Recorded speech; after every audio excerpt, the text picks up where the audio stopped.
Hello, everybody, and welcome back to Uplift Lifestyle Podcast. And if you're watching on YouTube, hello. Hello. I'm sitting here with my incredible friend, Carolyn Chylia, who is also a colleague and an industry leader. I'm so excited to chat today. We're going to be bringing you all the conversations around alignment energetics, and we're specifically going to be diving into quantum leaping today, which is the best conversation to be having. So, Carolyn, tell us a little bit about who you are from like a holistic perspective. So not just like here's what I do for work, but like who are you? What's your vibe right now? What's the energy? I love that. So right now I am very focused on bringing women in entrepreneurship to their next level. So putting the money, resources, and everything into women in entrepreneurship is my vibe right now. I like that. So I'm doing that through my online business and through my defined body contouring bodywork business. Yeah. So supporting a few entrepreneurs there that work with me, and then all my clients at Refine. Okay, so for everyone who's listening who doesn't know you, and a lot of my community does know Carolyn because we've been friends for so many years and we do a lot of collabs, we run a lot of retreats, a lot of events together. We're always combining all of our modalities together and offering incredible services. But for people who don't know you, tell us about Define really quick. Like, she is a badass entrepreneur. She owns a incredible studio that does mostly body work, and there's lots of different practitioners working there. So tell us a little bit about that so that everyone listening is like, oh yes, I see who you are. Okay. So I have a service-based business that's a brick and mortar that was about 8 years in the making. So we just opened up a year and a half ago, and we have niched down into lymphatic drainage. So that is body contouring using manual body work. Yes. So we work with the lymphatic system for people to reach their body goals, but we definitely have like a health base behind it. I have right now 4 practitioners working with me who also do that. We also the fascia supports the lymph, so we do have fascial things incorporated in, like cupping and fascial stretch therapy. And then we have infrared sauna and vibration plates. We have a V shape, which is lipo laser, radio frequency. Oh my God. It's so good. I've been getting body work with Carolyn for like forever, since we met each other. Like back when I was at Western, I was in my 3rd year. That's when we met. You were doing lots of body work. I was going to you for fascial stretch. Yeah. Ever since we've been exchanging in all the ways, supporting each other. But her studio Define, like, she's being humble. It is like the place to be in London. Like people, like everyone knows about it. I feel like you're like a industry leader too in the body contouring and the body sculpting. I remember before it became like everyone knows you and everyone knows Define. I remember thinking like I was so cool because I did like body contouring. I was like, yeah, I have someone who does body contouring on me. That's why I'm so hot. Like I really thought it was like the only, like I thought I was the only person who knew of this, and that you like introduced it to me, and that was that. And now I feel like everyone does it. Yeah. So we were the leading and first in London to actually be solely for body contouring. So yeah, it's been You good. are and then bad. it's like it has really expanded. So it was really popular in Toronto, and so I really wanted to bring it to London because I felt like there was a big gap. There was lots of people driving to Toronto just to get that service done. 100%. Okay, so I just wanted to touch on Define real quick because it's a huge part of your also like how you spend your time. And I love speaking to people, clients, friends, colleagues, anybody about like how are you spending your time? And I know that it is a huge part of your life. It is something that you are running, and I know you've set up systems and automations and you have a team that is really allowing it to just run passively, which is incredible, and there's more expansion to come. But I did just want to touch on that because I think it's like so important for anyone listening who's like, oh my gosh, I can do more than one thing. I can have multiple businesses. I can be a mother, be a wife. I can take care of myself. I can have these friendships. I can have a coaching business. I can do energy work. I can also have a brick and mortar. Like you're doing so many different things. So tell us a little bit more about like how you're spending your time. What's important to you right now? And maybe like how I spend my time, I guess, could explain how I can do all of those things. And I've got to the point where I am able to do all those things.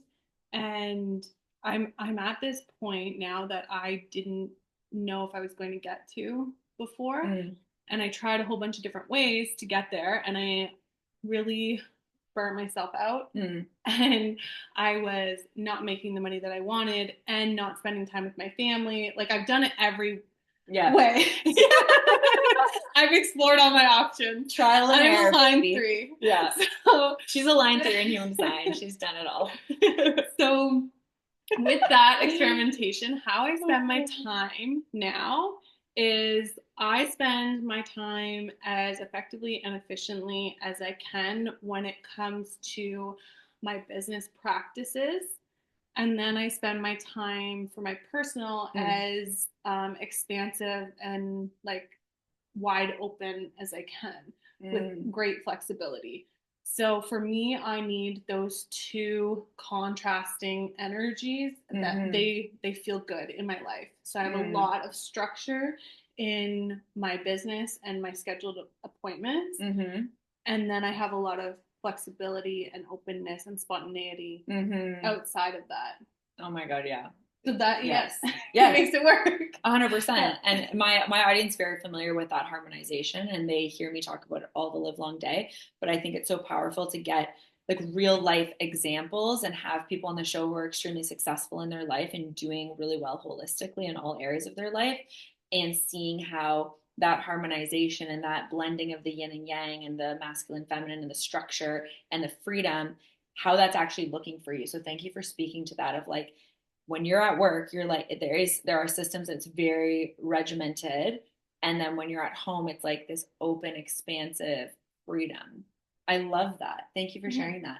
Can you talk to us a little bit about, you said, you know, you've done all the ways, like you've experimented, you've done all the things, and now like what you're doing right now is really working for you. Can you talk to us a little bit about, let's not waste time on what you did. Let's talk more about like what is now really working for you in terms of growing your business, in terms of being successful and successful. Well, first, why don't you just define what success is for you? Because it's different for all of us. So what's success feel like for you right now? And then, and how you're achieving that.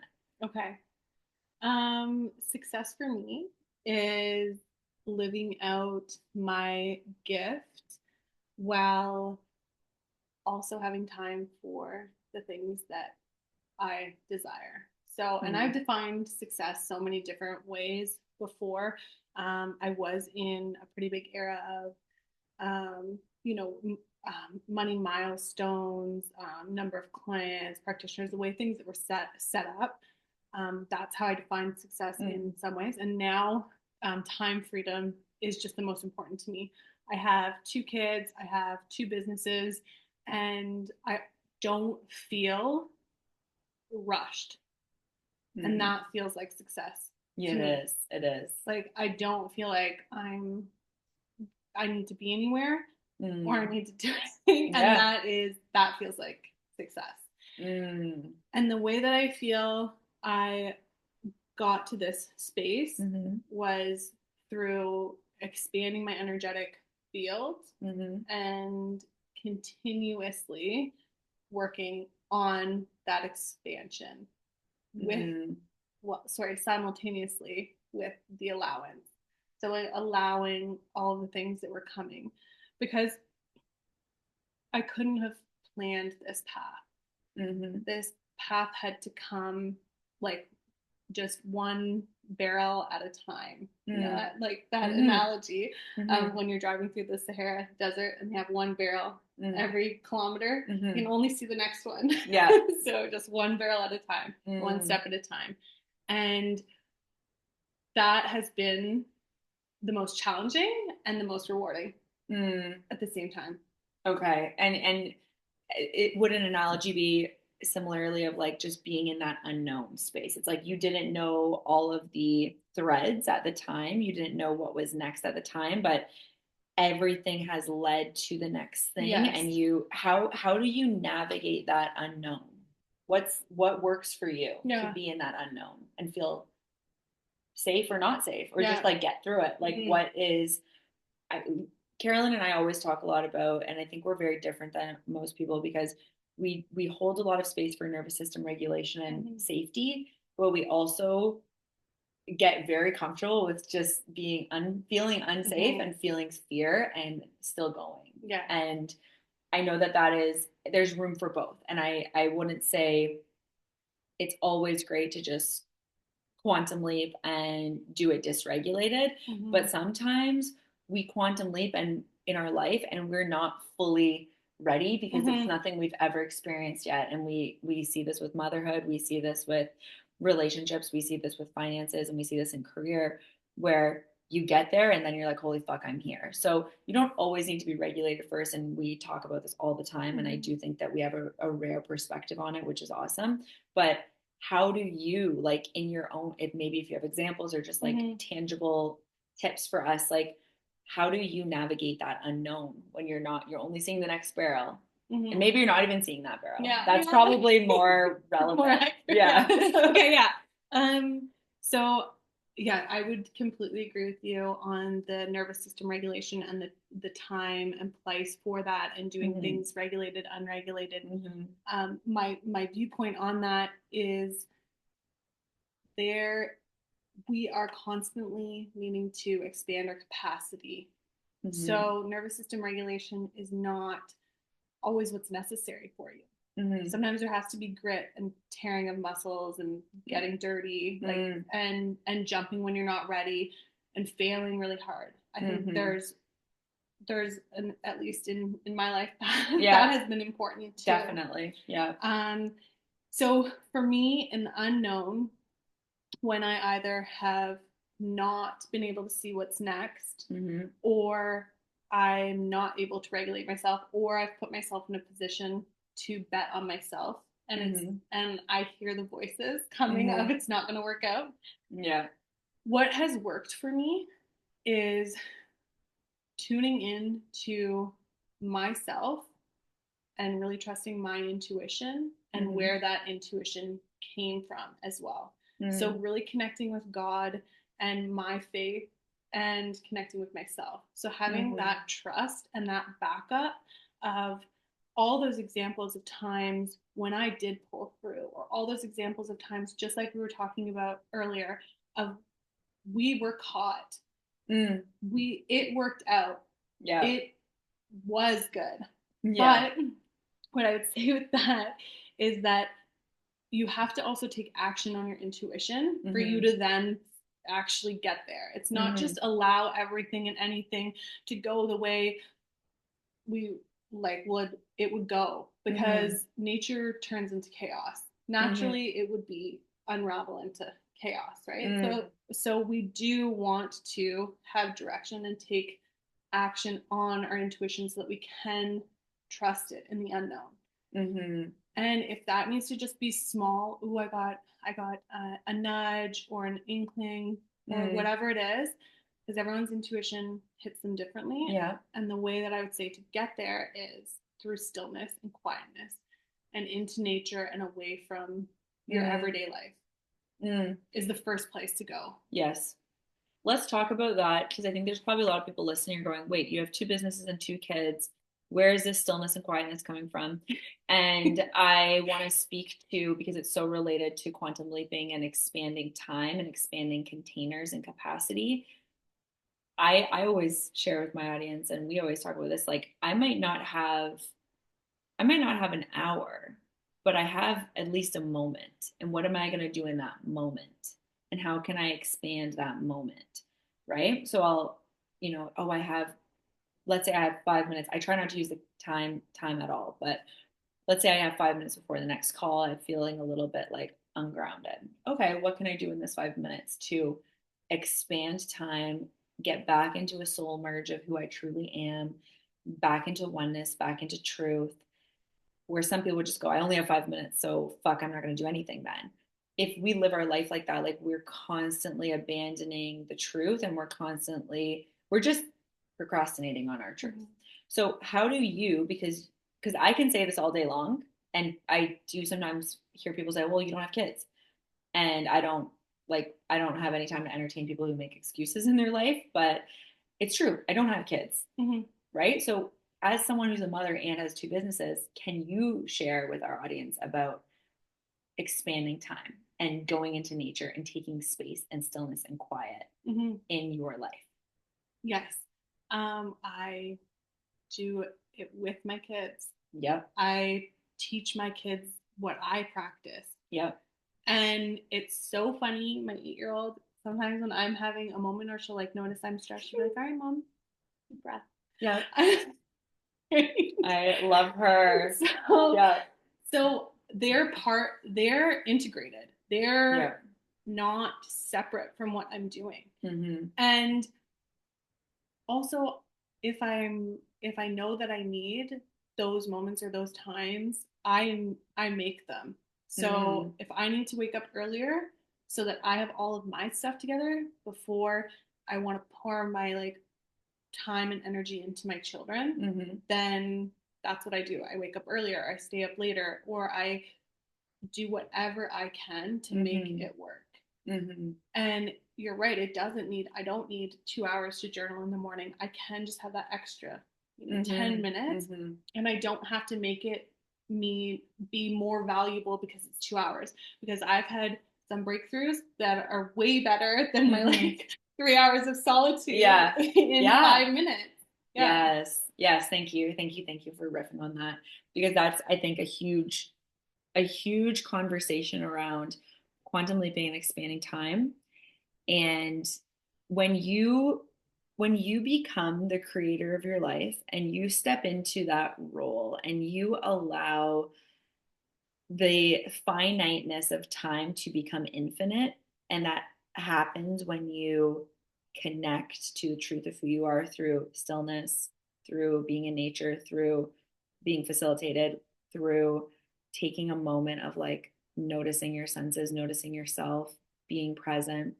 When that happens for you, it shifts your frequency completely, it shifts your paradigm completely, and it allows you to expand in ways that in one finite moment, your entire life can change, where your human, preconceived limitations might think, oh, this is going to take a month, or this is going to take 2 years, or this is going to take 10 years, or it's not happening yet. It's happening, but it's not happening yet.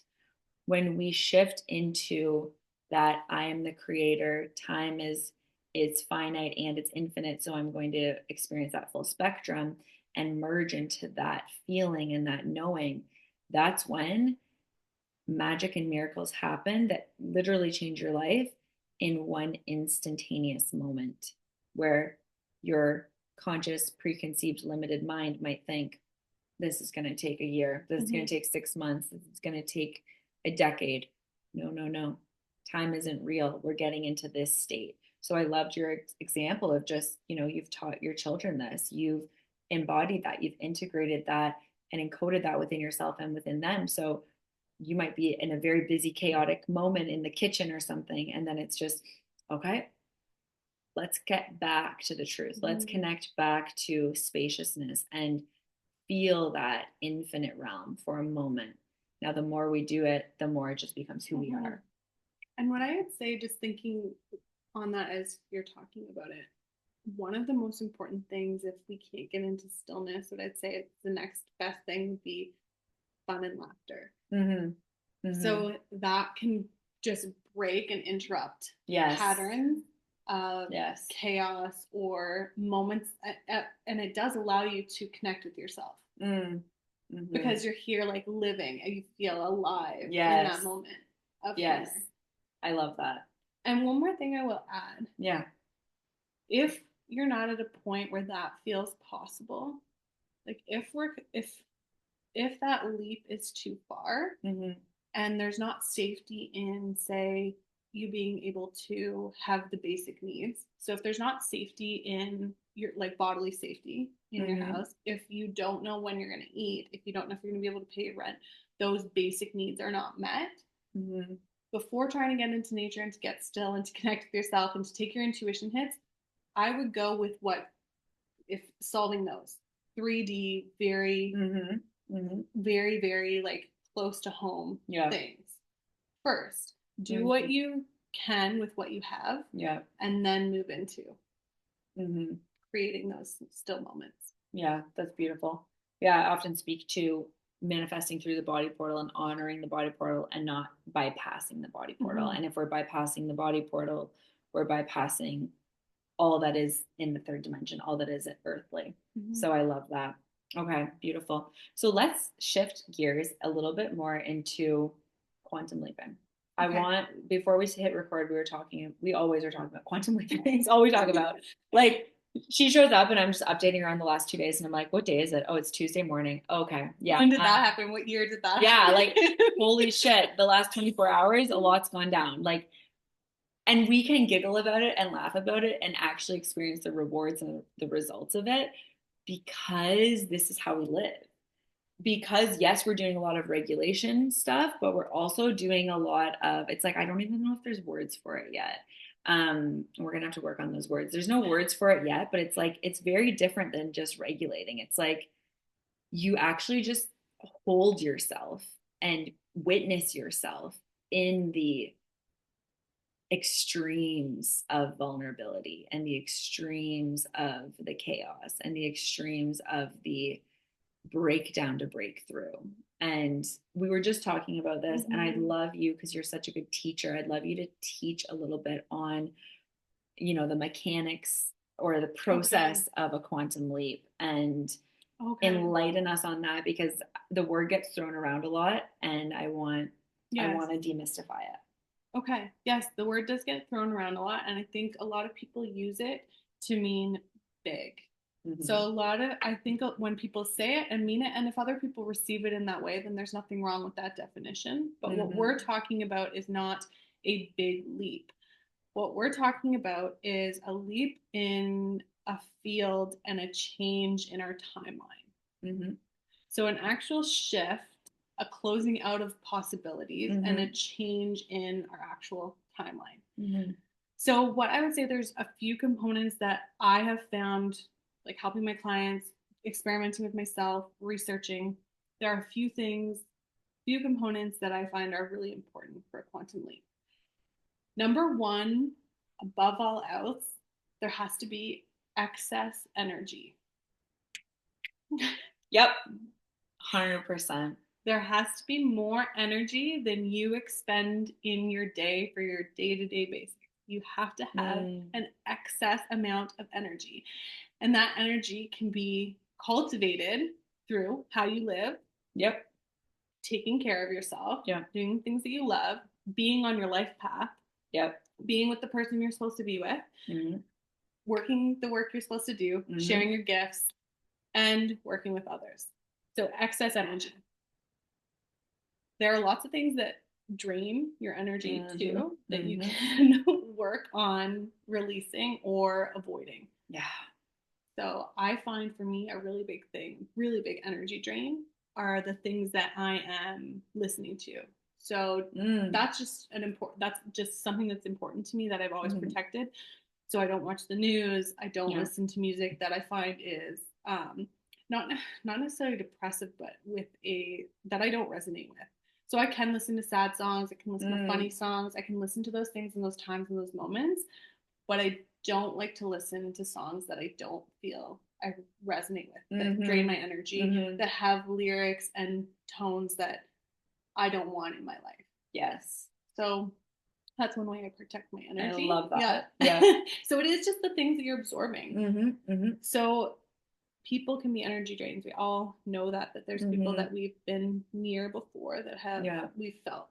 So really just being very discerning in what you're absorbing.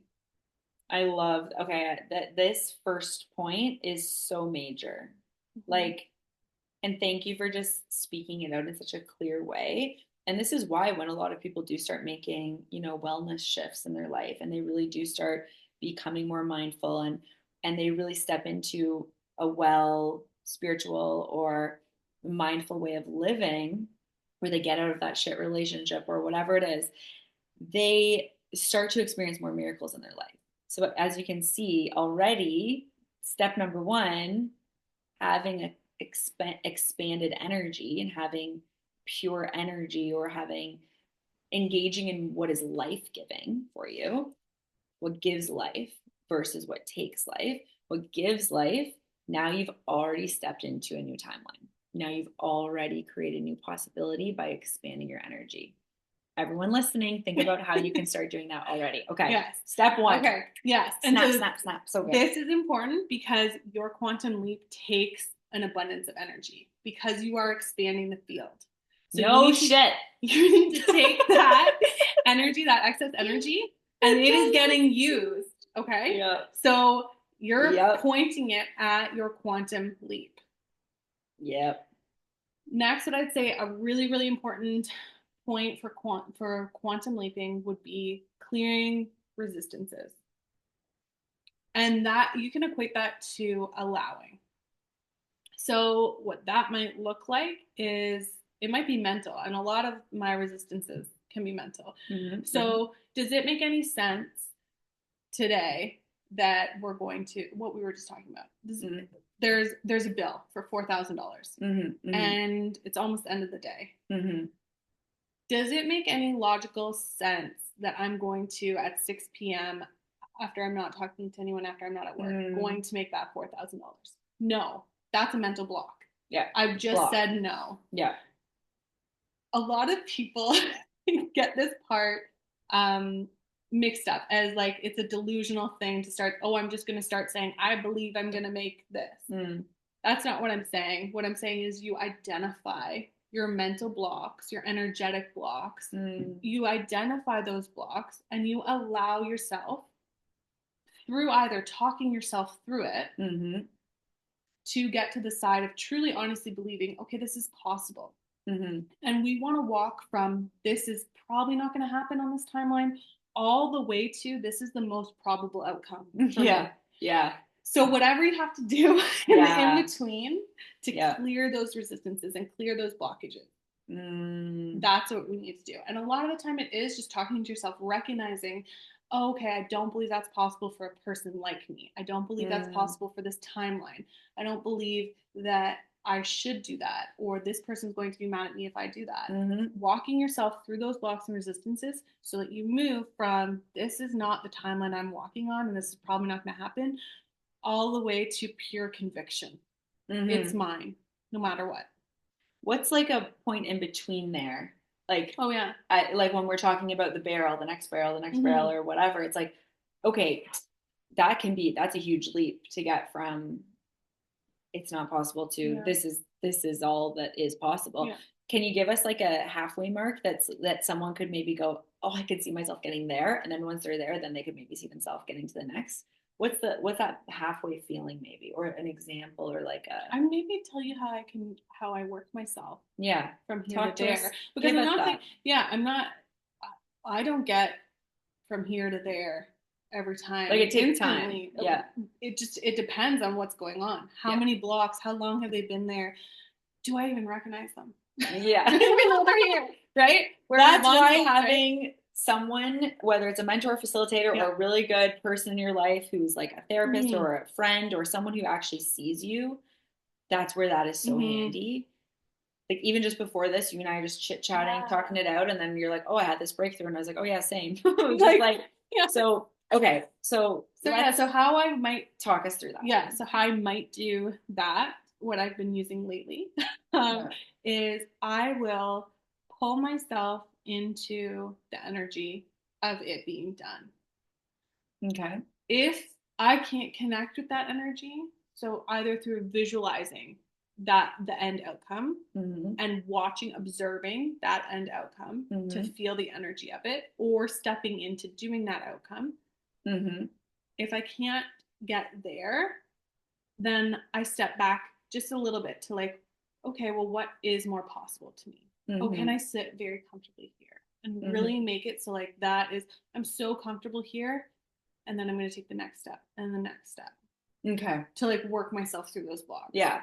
So you're not necessarily identifying, here's the middle feeling. It's more just like you're getting closer and closer to the feeling. Yeah, and each one's so different because sometimes blocks just need to be identified.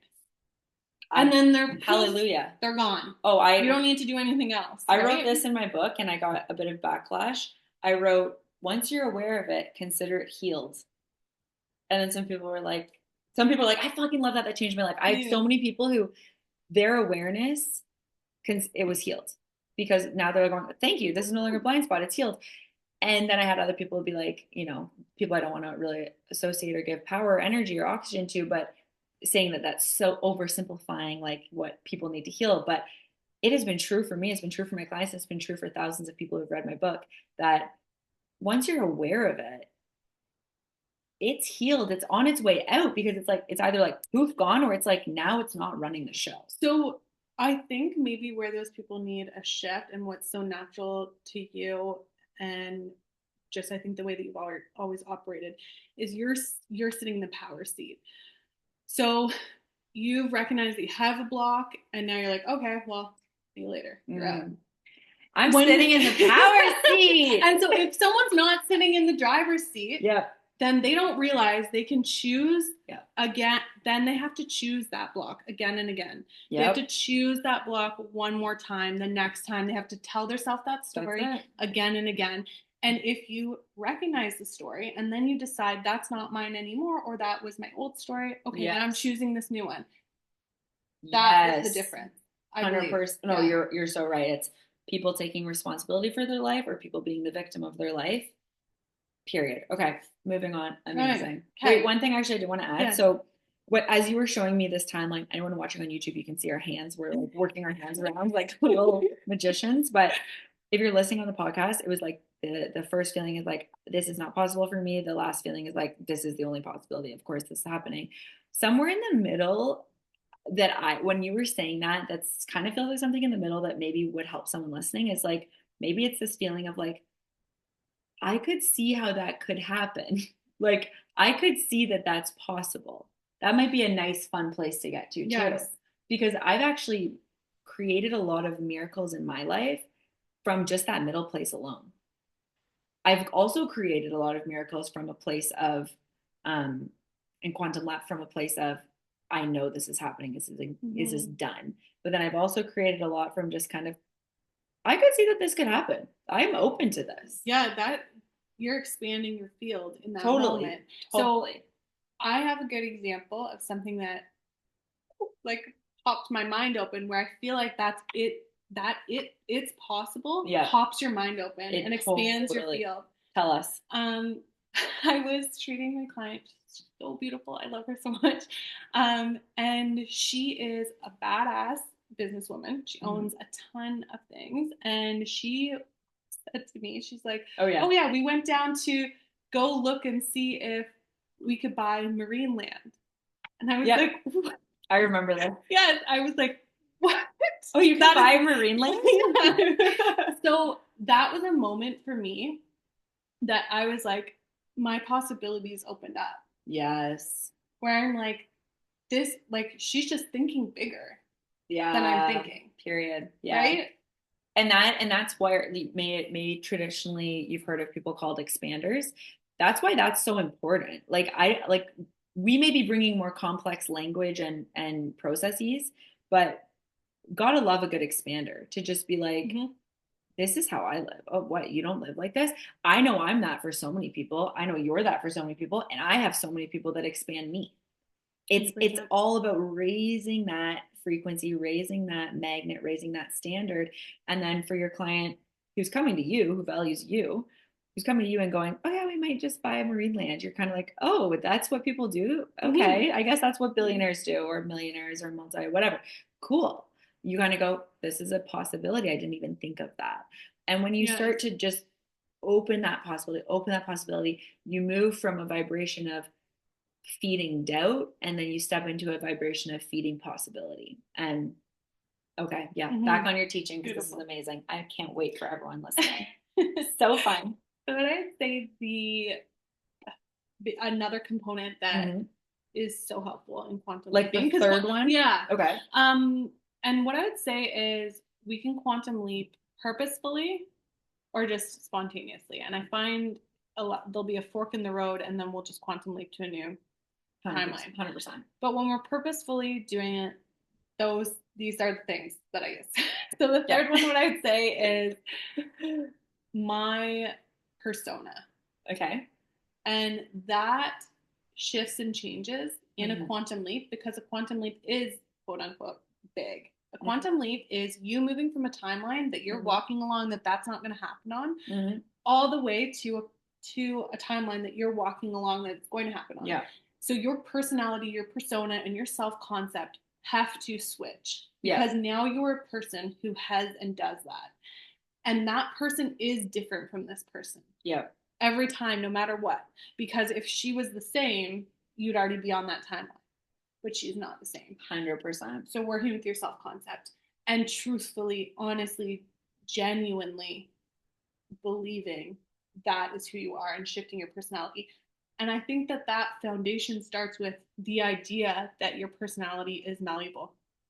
That your personality can change, that you shift and change over your lifetime, and that you go through phases and shifts and development, character development. Totally. I don't want to be the same as I was 1 year ago. So really working with your self-concept to be the person who, one, allows these things to happen within your life, clears those blocks, moves those blocks. The person who works with their energy and has expanded energy, and then owns that timeline. I love it. This conversation, self-concept, identity, persona, it's you're embodying that before you experience it. And I do love you only said it for like a millisecond, but I do want to give it a bit more oxygen and air. You did say the spontaneous quantum leaps. That's what I feel like. I just fucking love those, because I feel like I've been having a lot of those where it's like, oh, this is who I am. This is my new reality now. Okay, what now? When you get there, so let's use some practical examples. So Carolyn's giving you this amazing process to, if you consciously want to quantum leap, which you wouldn't be listening to this conversation if you didn't, that is that third step of being that version in that persona, in that identity now. And I'm going to let you riff more on that, because I think we need to get a little bit deeper for the people listening to get a full transformation on that. So feel into that. But the other real quick riff on the spontaneous quantum leaping. Let's use a great example of my engagement. If you're watching on YouTube, there's a photo of Mitch and I behind. I'm going to use this example, and I'm going to use an example that a lot of people I think can resonate with in another way. So back at the beginning of 2024, I wanted to be engaged. I knew I was getting engaged. Talk about the belief line. I was like, we're getting engaged. This is happening. This is like, duh. I was so empowered in that. And then we went away on this amazing vacation in May in California, and I thought Mitch was going to propose to me, and he didn't propose to me, and I was heartbroken. And instead of bypassing my feelings, I had the uncomfortable, vulnerable conversations with myself and with him, and said, I'm heartbroken. I feel rejected. I love you so much. And like, what the fuck? And plus, whole thing. He was like beautiful, reassuring of like, babe, like, I love you more than anything. This is happening, whatever. I had to get out of the control timeline. I literally stepped into a new timeline of just living my life. I completely forgot that I even wanted to get engaged, but I still knew we would be engaged and married. It's like I wasn't spending time there, but it was locked in somewhere in my codes. It was locked in. And then we go to Costa Rica a couple months later, and he proposes to me, and I'm in literal shock. Even though if he proposed to me in May, I'd be like, yeah, I know, right? But I was in full shock because I had somehow, let's just say it was a spontaneous quantum leap. Now I'm a fiance. Now we're planning a wedding. Now all the things that I've wanted for all these years is happening right now, spontaneously, even though I had done a lot of the conscious quantum leaping work before. Then it became a spontaneous quantum leap. So that shifted timelines so quickly, even though it felt like it was this years in the making sort of thing. The other example I want to use is like, I work with a lot of clients actually who are on a fertility journey, and they are very intentional about, and I'm working with them on creating the womb space, creating the body portal, having a connection to their spirit baby. And it's a whole process that we do together. But a big part of it is this persona. What would you be doing if you were a mother? How would you be being if you were a mother? Like stepping into that motherhood, maternal energy, and I'm simplifying it, but that's a huge piece of it. Okay. And then, so that's a conscious quantum leaping. And then you have the people that get pregnant without planning it. And they're like, holy fuck, I'm a mom now. And that's a whole quantum leap, upgrade, identity shift, new timeline that spontaneously happened that they weren't planning. So the only reason I want to talk a little bit more about that is I want people to start going, expander. Oh, I don't even need to do all this identity work and it could happen. Because that is a huge shift in itself. And the way it happens is that is sitting in the it's possible. It's sitting in the possibility. Yeah. It's possible in my realm. Yeah. It's possible in my realm. Okay, so talk to us a little bit more, maybe some more tangible example of like an identity shift, maybe one your clients have done or you've done, like where you'd start being this, or you'd start being this, or you start doing that to quantum leap here.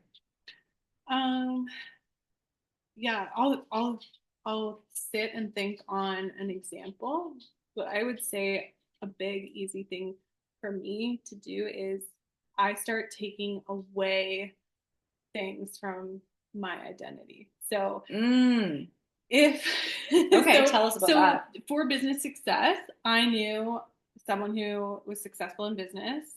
I believed and I wanted to embody organization. And my whole life, I was not organized. I did really well in school. I would always get things done. I'd be places on time, but I wasn't organized. My room was a mess. I didn't know where my papers were. I wasn't organized. And I wanted to shift into the identity of someone that was organized.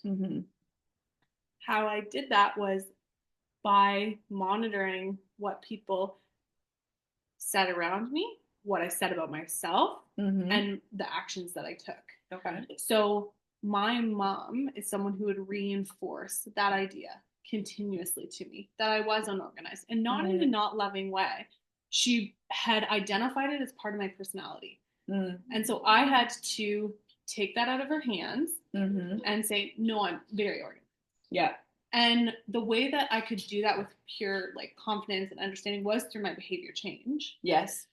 Was through the words and labels I said to myself. So I no longer call myself unorganized. Yeah. Because I wasn't anymore. Yeah. Right? Yeah. Because of the behavior change, and I pulled it out of my personality. And I pulled it out of other people's hands and mouths. I'm getting full body confirmation on this, the concept of releasing things as part of the persona or self-concept or identity upgrade.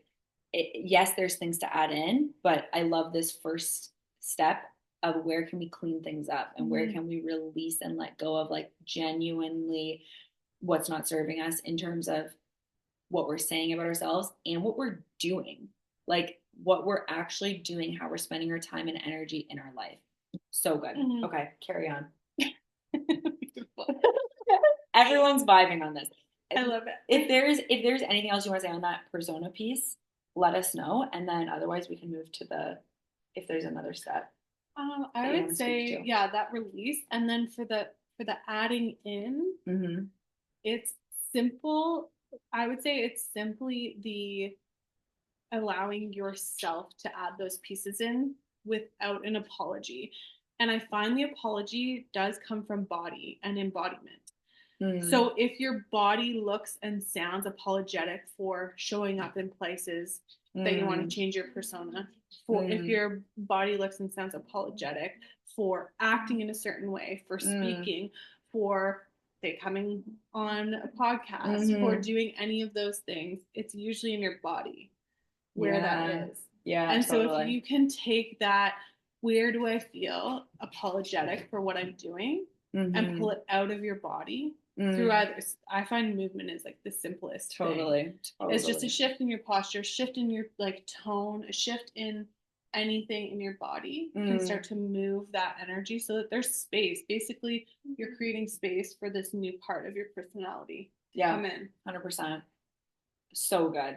Everyone who's listening, like you're getting a full masterclass right here. like plus, plus, plus. Yeah. It's like a master class. It's like a book. It's everything. Okay. Wow. Yes. Body. Of course. Of course. Yeah.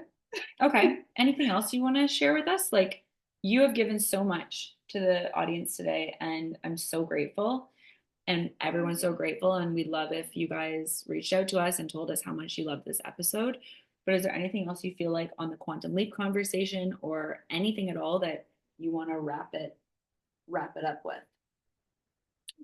I would say under all of it is just understanding that you're here with a purpose and you are worth going after that purpose. You're truly deserving of showing up, of creating space, of being who you want to be under all of that. Hallelujah. That is such a beautiful place to close. You are worth it. You deserve this. It's time. It's time. So thank you, Carolyn. How can people stay connected with you? What's the best way to follow up with you? And I always like to ask people to come on, like, what's a good entrance point? Like for me, when I get interviewed, I say, go read my book, go read my book, go listen to my podcast. What's a good entrance point for people to get a little more of this in their life from you? Of course. So I would say the place where I reside the most would be Instagram. So going on to my Instagram, and through there, I do have an ebook, and I would say that's the first place I would go. That's amazing. Yeah. Okay, and I'll link that. I'll link it. Okay. Beautiful. Thank you, Carolyn. Oh, so good. And thank you, everybody, for being here. We love you. Go shine.